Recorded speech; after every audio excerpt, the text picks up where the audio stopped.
Welcome to the Tech Egg. Don't get scrambled. Enjoy the video.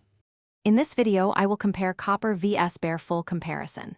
Pay attention to materials, insulation, breathability, and price when choosing gear. I'll walk through strengths and trade-offs for each option, highlight common scenarios, and give clear pointers so you can match features to activities. By the end, you will know which fabric fits hiking, commuting, or cold weather layering, and feel confident picking gear that suits your priorities. Both materials start with distinct goals and construction methods, and that shapes real-world performance.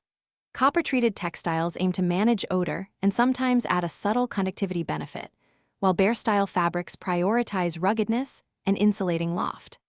I'll describe how thickness and weave influence packability, how treatments affect care, and which fiber blends deliver the best compromise between warmth and mobility for everyday outdoor use. If you're finding this helpful, please subscribe and like so I can keep making useful comparisons. Quick recommendation: life's too short for cheap socks. Go darn tough with a lifetime warranty for reliable comfort on trails or city days, and they pair perfectly with tough outer fabrics. Check the description for the link and other deals, and now let's get back to the video. When we talk performance, think about active versus stationary use and how moisture management matters.